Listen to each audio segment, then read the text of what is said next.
Most people move into a small apartment the same way. Bring the furniture, find where it fits, add things over time, then wonder, 6 months later, why it never feels quite right. The problem is almost never the size. It is 7 specific things that should have been done before the first piece of furniture came through the door, and that most people never do at all. Here they are. The most valuable day in the life of a small apartment is the day before anything is moved in, and most people either do not have it or do not use it.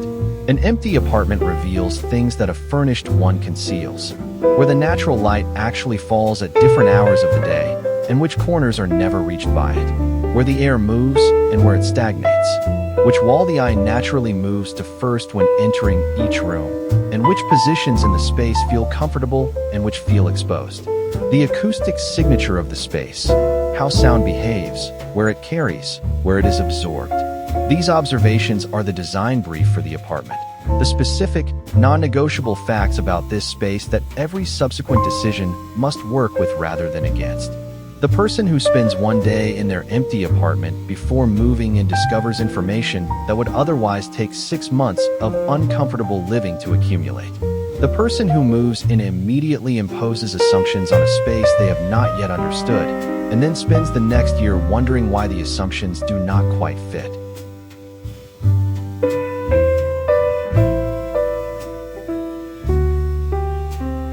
The measurement that most people make before moving into a small apartment is the 4 dimensions, the width and length of each room, used to determine whether the furniture they already own will physically fit. This measurement is necessary and almost always insufficient. The measurements that actually determine whether a small apartment works are more specific than 4 dimensions. The height of the ceiling at its lowest point, because in a small apartment with uneven ceiling height, the lowest point determines what can go where, and discovering this after a large piece of furniture has been moved in is an expensive lesson. The depth of the recesses and alcoves, because in a small apartment, these are the spaces where built-in storage can live, and their exact dimensions determine whether a bespoke solution is possible or whether the recess must be left as wasted space. The distance between the kitchen counter and the facing wall, because a kitchen that is 8 centimeters narrower than the minimum comfortable working width is a kitchen that will make cooking frustrating every single day. And the door swing radius of every door in the apartment, because a door that swings into a space rather than away from it can render an entire wall unusable. These are the measurements that small space designers take before anything else. They are the measurements that reveal whether the apartment's floor plan is as generous as it appears or whether its actual usable space is significantly smaller. And they cost nothing to take except an afternoon and the discipline to do it before the furniture arrives.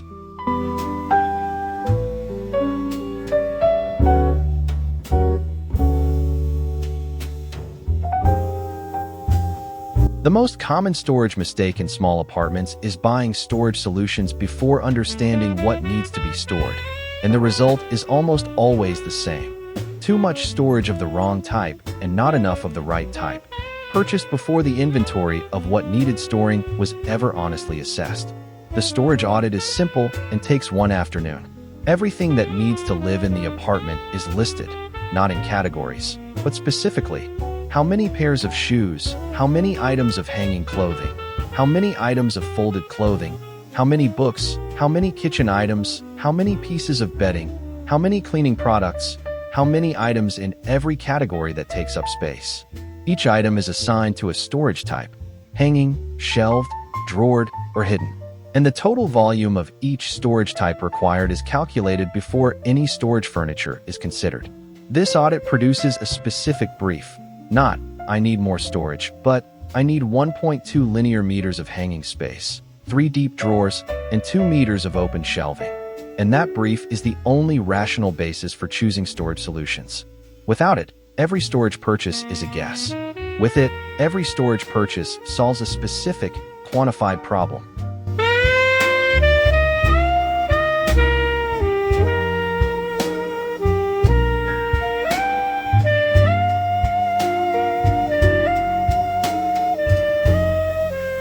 Color chosen without understanding the apartment's specific light conditions is one of the most expensive mistakes available in small space design. Because paint is cheap, but repainting is time-consuming, and living with the wrong color for 6 months while deciding whether to repaint is a specific form of daily unhappiness that most people accept as inevitable when it is entirely avoidable. The light assessment before any color decision involves one specific observation made at 3 specific times: morning, midday, and evening. Which walls receive direct light and which are always in shadow. Whether the light is warm or cool. A south-facing apartment receives warm golden light that enriches warm colors and softens cool ones, while a north-facing apartment receives cool blue light that can make warm colors look dull and amplify cool ones into coldness. And how the light changes as the day progresses, because the color that looks right at 10 in the morning may look entirely different at 4 in the afternoon and wrong at 7 in the evening. The color that works in an apartment is the color that works in that apartment's specific light, not the color that worked in a reference image taken in a different apartment in different light conditions. The light assessment makes this distinction visible before the paint goes on the wall.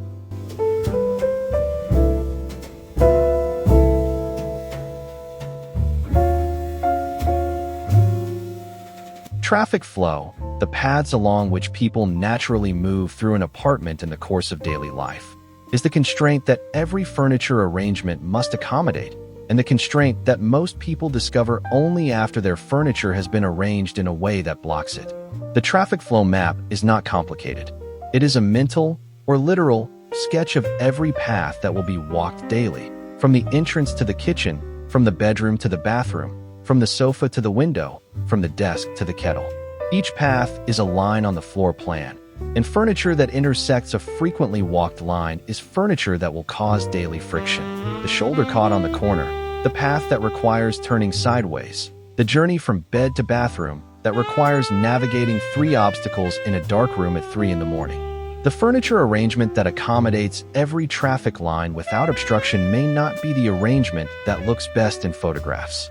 It will always be the arrangement that feels best to live in, because the quality of daily movement through a space accumulates into the quality of daily experience in it. And a space that moves well always feels better than a space that looks good but requires constant small navigations to inhabit.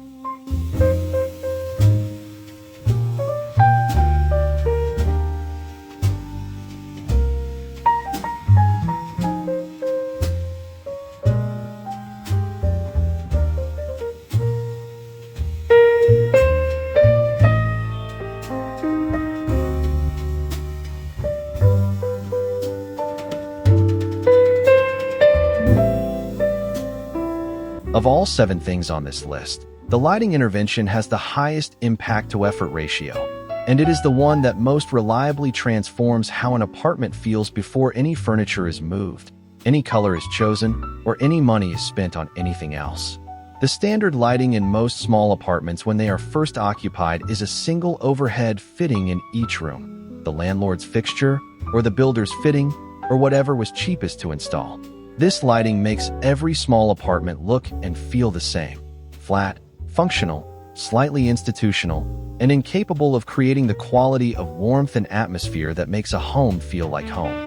The intervention is specific: turn off the overhead light permanently, or at minimum for every evening hour, and replace it with 2 floor lamps or table lamps at 2,700 K positioned in the corners of the room.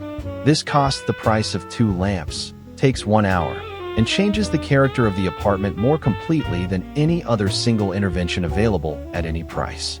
Every subsequent design decision, the furniture arrangement, the color, the textiles, will look better in the warm layered light than in the overhead fluorescent, and the apartment will feel better from the first evening it is inhabited.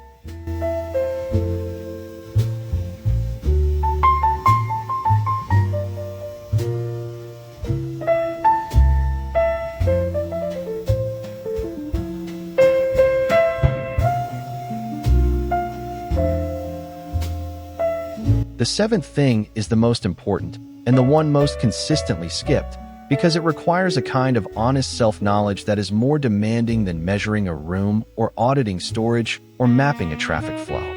The question is, how do you actually live? Not how you intend to live.